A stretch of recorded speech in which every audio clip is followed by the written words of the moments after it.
They're just about ready to cut this thing. Most boring videos in the world are mine, that's for sure. But that's the way it is. If you want an exciting life, don't be a woodworker. If you have an exciting day as a woodworker, something horribly wrong has happened. Or you either made a lot of money, which rarely happens. Somebody wants to make a sign out of this, messaged me, and we are going to give it a try.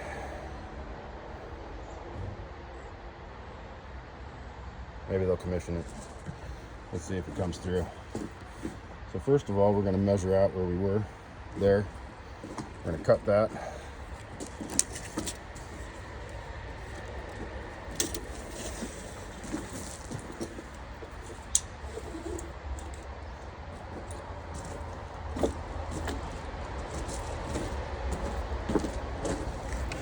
I don't even know where we're really starting, so let's work on that just a little bit. The eye does not lie.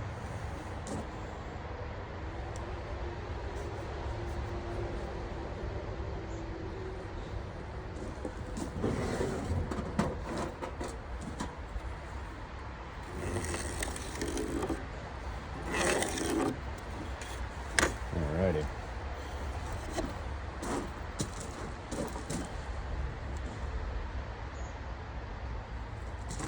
I'm gonna go for 7 feet even.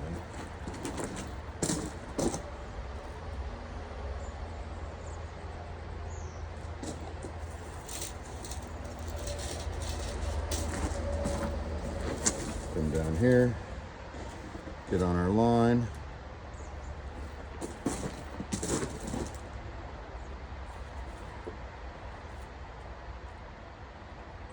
Make sure it's parallel. Check your line.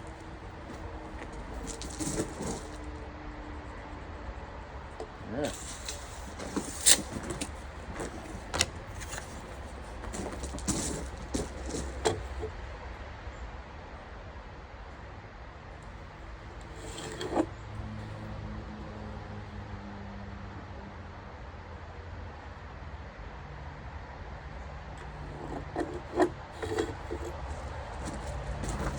Okie dokie. So now let's see where we're at. Let's just cut that off.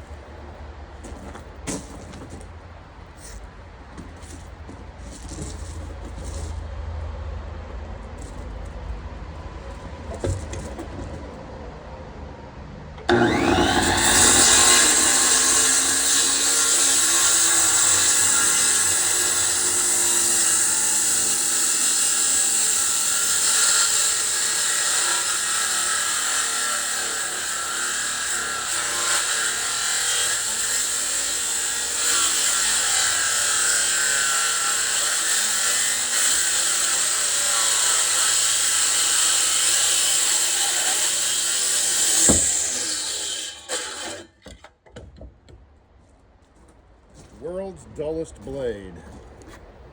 All right, that's a pretty good cut. Let's we'll cut this one.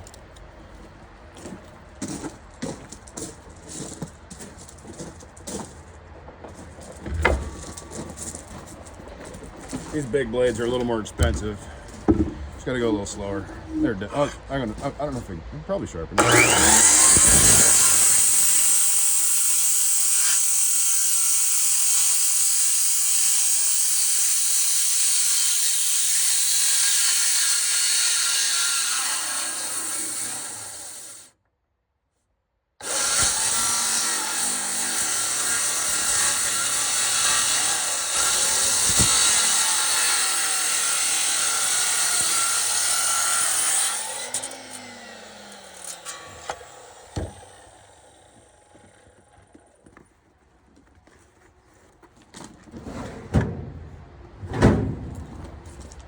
Alrighty. Now we just got to frame it. We might switch saws here.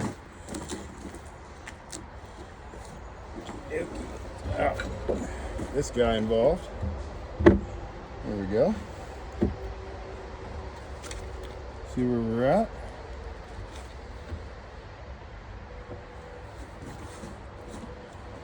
I guess we can just start here.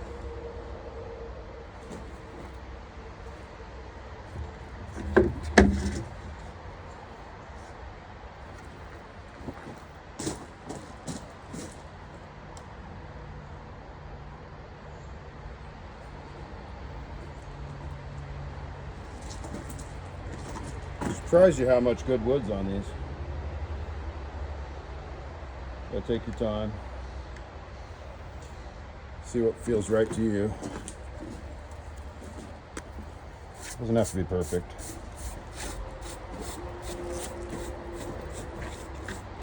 It's this whole idea that perfection is achievable. It's just not. I mean, and if it is, it's just done by a machine. You can go get a CNC milled sign for about the same cost as I can do them. What do you want to do?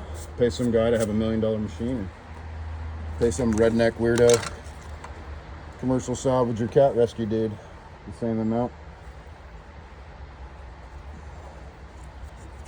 It's a weird one.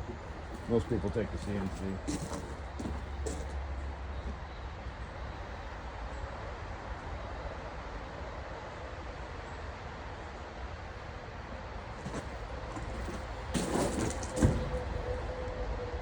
We'll go with that.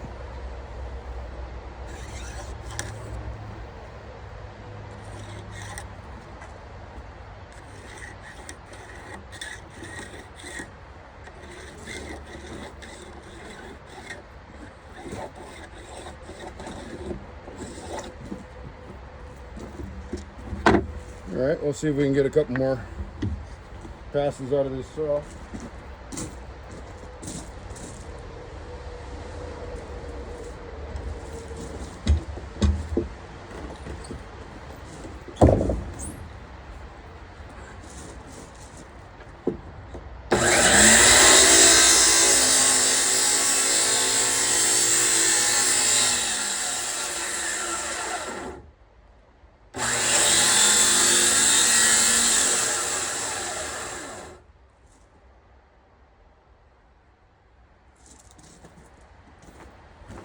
The problem when you're a big dude, a lot of times you sweat, so you get about 10 minutes out of your glasses. You usually got to wear a bandana or something, keep it from fogging up.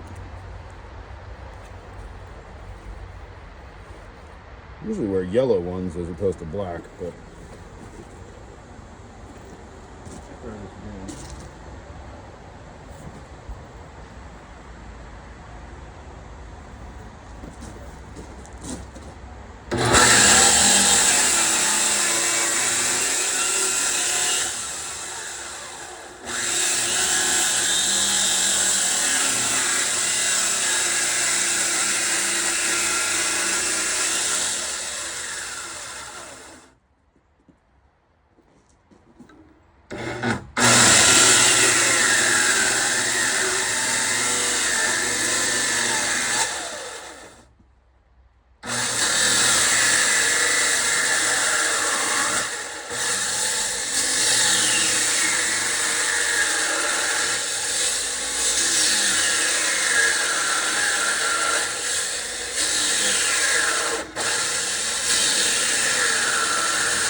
only cut off about 1 inch.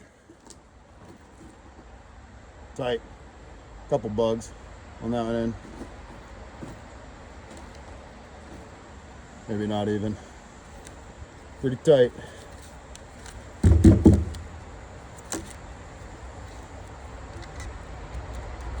These are old bug holes that got growing over. So again, you know, this is what they see. And then that's what it is, just take 1 inch in. Perfect for arts and crafts. There's a big debate now with Weyerhaeuser because they left all this wood that's perfectly good for arts and crafts out in the wilderness, not good enough for them to make money. And guys be like going out there to get it, saying, "Well, what's you're gonna let it rot? What's the deal?" And they just arrested some dude the other day here in Washington, for taking some fallings, waste wood, but they want to set an example. They don't have time to surplus the wood, but they got time to arrest and prosecute people for using it. That's why America's going down the tubes.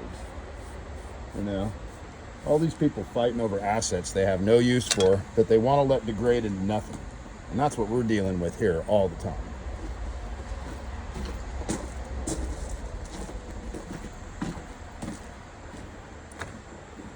We have a political commentary thing going on a couple other channels, and it's just amazing to me the greed people have. And try to. This board weighs 200 pounds.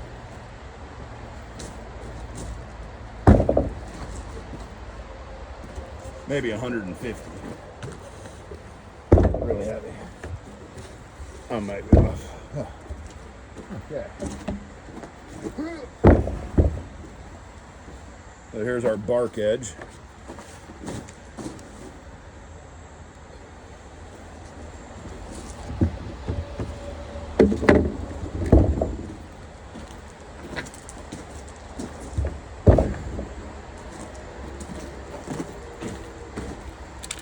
So now, let's just measure down here.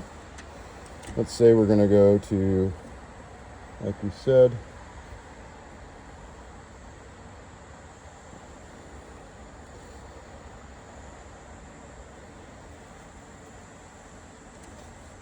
we might be able to get a little bit more. Let's see.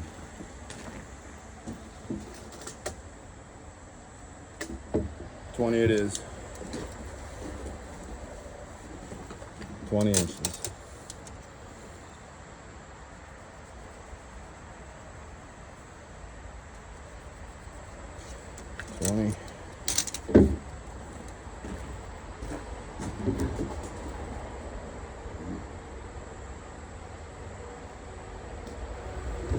That edge is 20.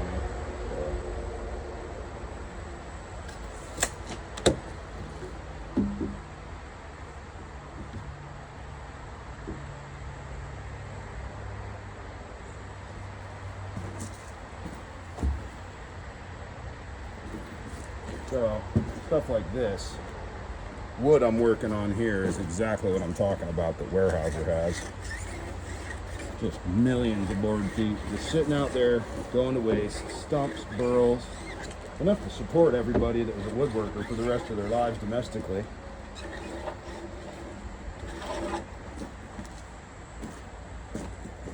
Hate to write Trump to tell him that, but there's a real argument that the overmanagement of the forestry industry has really critically injured American craftsmen. You know, so much detritus goes to waste for supposed compost, which is nonsense. You take out 0.5% of the prime stuff for crafts, you get millions of board feet and burls, pounds of burls. You say that's going to affect everything? Nonsense. Can't prove it, not on a graph. Bunch of hyperbole. Just the 1% though. You know? That's sustainable logging. Having a major corporation control everything and acing out the little guys, now that's horrible. That's killing them. That's why Trump probably wouldn't listen.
Oh, that's really solid too. This piece here weighs about 12 pounds. See, still pretty good.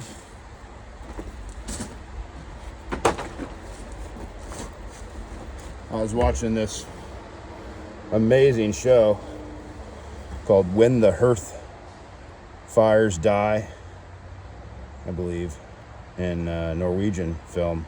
Really hard to find. Shows these people living on these mountain farms in the fjords of Norway. I used to live on an island. It was pretty remote. We had to travel a couple miles by boat and ferry and car, 100 miles, 60, 80 miles by car, and cross an island and then into a little boat and cross to a ferry and living on this island, no power. And then I watched this film about these Norwegian fellows on the fjords using every stick of wood on that hill, every piece of grass. Made me rethink things, maybe not in a good way. I don't want to be that much of a hoarder. Like I said, you can call me up right now to borrow a tool, I'll probably give it to you. I just don't want to even, if somebody had a use for anything, I'd just give it to them, no questions asked. Any tool, anything really, if I trusted them. Why not? What am I doing? Right now I'm carving a sign. I don't need a routing table or a table saw. They want to come take the time to take it apart, disinstall it, take it to their place, bring it back. Perfect. America's going to hell just because of that right there. Greed. Pure greed. Pure greed.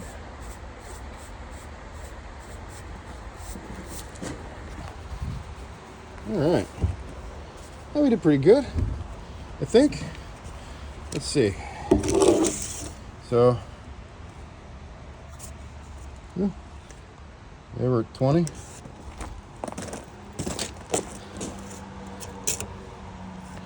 A little off on this side because this was the side that was not cut. So, let me see. Yeah, so this side here was naturally just a little shy. So it's just a tiny bit of a loft there. And we're at, ended up at 83 3/4 and 7. So we're a little crooked here on these sides. Somehow. Okay, well, can't win them all. It looks pretty square. All right, so maybe I'll square it up, maybe it won't. I don't really care. Now, we gotta figure out what we're gonna put on here. And we're gonna do two sides. All these signs are gonna be double-sided. Because, why waste so much good artistic space? You can carve deep on both sides. Get them coming and going. I was thinking of carving one in reverse. Something that says like freedom starts with you, and then in reverse, I mean you. I don't know. So we'll get cleaned up. It's pretty easy. Probably took 20 minutes to do. So just find a piece of wood and get it on some sawhorses or a table. We got this new steel table. New. I've had it for 20 years. It's from the 1920s. And you can use it to hold your stuff in. I just threw it here last night, started putting stuff in it, get it out of the moisture. You don't need much for tools. Bunch of tools in a box. That's a great way to sort tools, huh? You like that? We're gonna resort this. And then get this cleaned up, figure out what we're gonna put on here, and then we're gonna draw it out. Figure it out. The guy who wanted it's not sharing his message. He's thinking of a couple things, but otherwise, we got a lot of wood. We're gonna figure out something to do with this. Maybe I'll trim these edges, make it a little octagonal or something like that. Run the saw off. We'll go over that. That's pretty easy to do, and cut the edges. It kind of gives it a little bit of a different look. So, all right, everyone. I hope that is helpful for you. Listening to me drone on and on about doing stuff. You can make a shelf or a bench out of this now too. So this is just basically how to take a slab and cut off the trimmings and try to go for as much as possible and get a sharper blade than I have, and just go for it, even if you're a little off like I am about every fifth time. So anyways, Sounds good? Good luck.